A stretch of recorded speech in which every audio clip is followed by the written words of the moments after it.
Shalom,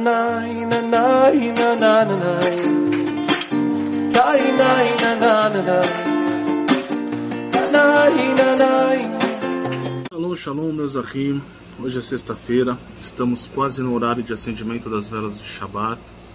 E eu queria deixar uma mensagem rápida aqui para vocês, curta, a respeito dessa paraxá maravilhosa que nós vamos estudar nesse Shabbat, que é a paraxá Tetzaveh, né? Que ela começa com a ordem expressa de Hashem para que os Benei Israel mantenham as chamas da menorá acesa, né? Com azeite kosher apropriado e puro, né? Preparado especificamente para esse fim, né? De acendimento da menorá.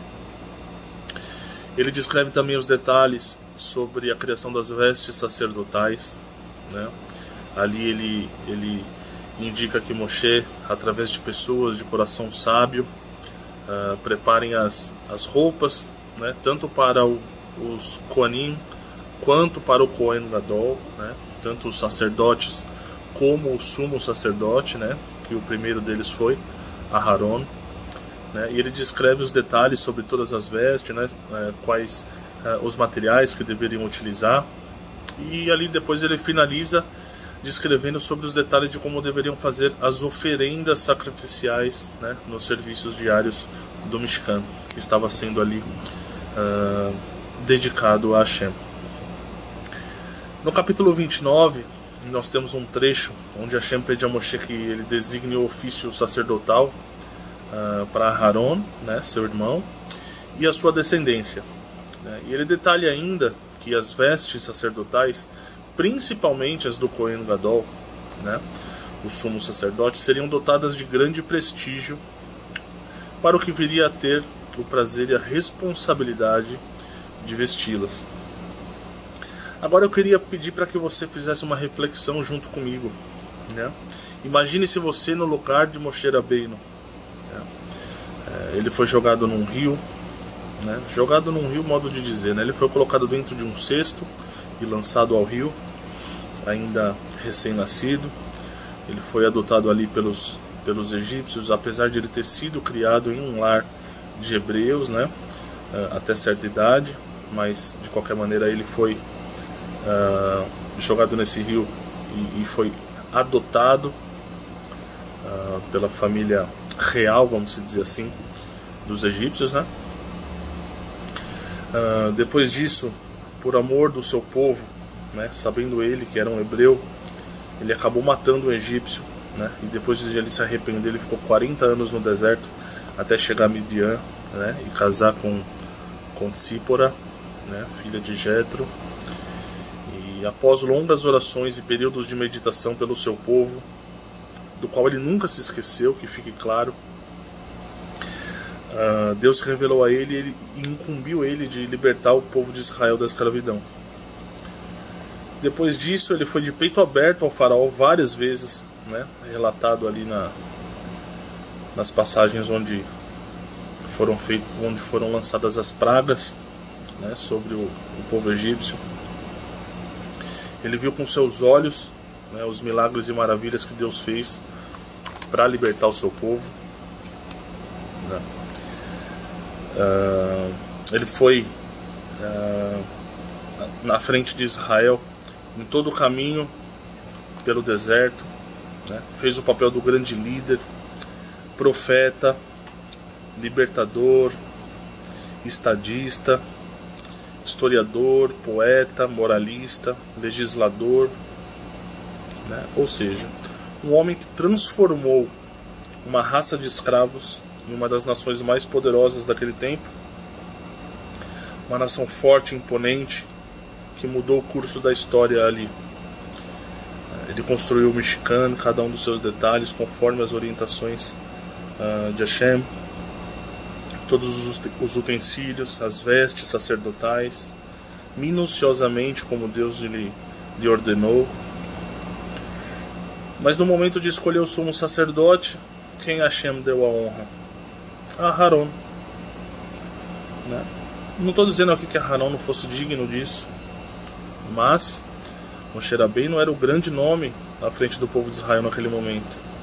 E Hashem ainda exaltou que o seu cargo lhe incumbia grande glória né? Como a gente vê no versículo de Shemot 28, 2.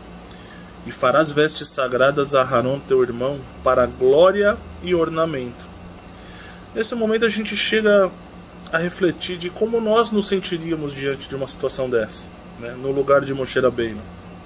Mesmo ele tendo sido o grande representante de Hashem em todo esse contexto, né, da libertação dos Bnei Israel, né, escolhido para o cargo de maior prestígio, que viria a ser almejado por todo levita, né, o cargo de maior patente, né, em relação aos serviços religiosos do Mishkan, né, foi concedido a Aharon. Ainda que em relação à nação, né, a nação de Israel, que ali estava se formando, Moshe continuava sendo o grande líder. Mas na questão do serviço do Mishkan, ele não foi incumbido nem de sequer participar do serviço. Se Moshe fosse uma pessoa gananciosa, uma pessoa de um coração pervertido, desprovido de sabedoria espiritual, talvez ali até Moshe blasfemasse contra Hashem, cobrando que ele fosse mais digno dessa consagração, né? Porém, Moshe, mais uma vez, mostrou por que, de anos depois, ele ter sido escolhido pelo Eterno para receber a nossa Torá Kadosh. Nesse contexto, nós vemos claramente a aplicação do ensinamento da Brit Hadashah, que está contida em 1 Coríntios 7, versículo 20, que diz assim: cada um fique na vocação em que foi chamado. Esse versículo mal interpretado dá base para alguns líderes religiosos da atualidade, né, em quererem manter os seus membros, né, dentro das suas congregações a qualquer custo, né. Exemplo de quando uma pessoa está numa igreja, numa sinagoga, ou seja qual for a religião, e ele enxerga ali maus hábitos, né, e ele quer sair daquele lugar, e normalmente os líderes ficam usando esse versículo para amarrar as pessoas nesses lugares. Mas esse versículo não fala sobre isso. Ele serve para mostrar para a gente que nós temos que ter a humildade de Moshe Rabbeinu, né? E empregarmos o nosso esforço para aquilo que Hashem nos capacitou para fazermos, aquilo que Ele designou para as nossas vidas, né? E não o que a nossa vontade própria acha que nós devemos fazer. Quem conhece melhor que nós a nossa capacidade, os nossos dons? Quem nos criou. O próprio que nos criou conhece cada célula do nosso corpo, cada centelha da nossa alma, cada pensamento do nosso cérebro. Inclusive Hashem denota no versículo seguinte que para que os sábios de coração, a quem eu tenho enchido o espírito de sabedoria, ou seja, ele denota ali naquela passagem que as pessoas que iriam fazer as vestes de Aharon seriam pessoas de sábios corações, né?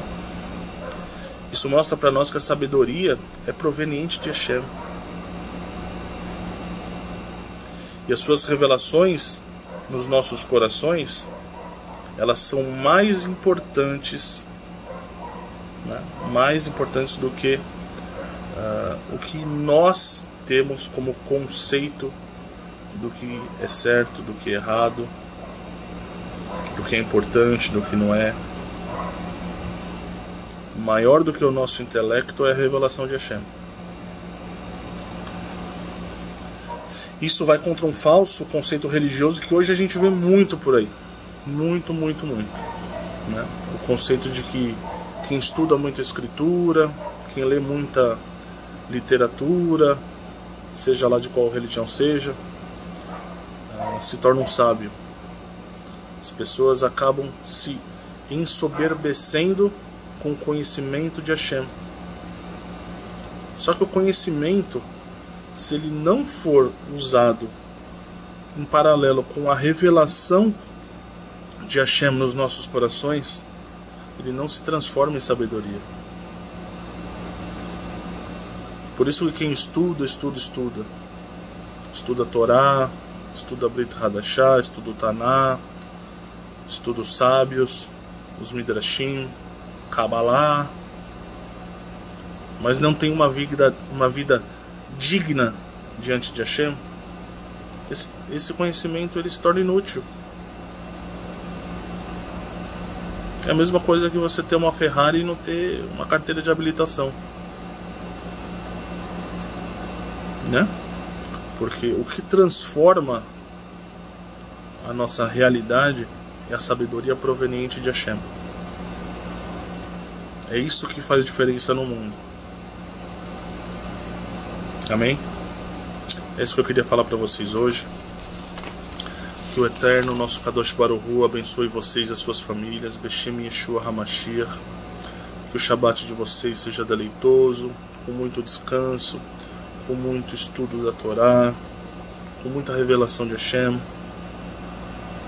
Que a família de vocês sejam abençoadas e que ao final desse Shabat nós possamos ter sido transformados para que nós possamos vir a fazer mais diferença nesse mundo e que o nosso Mashiach retorne em breve em nossos dias para a honra e glória do nome de Hashem.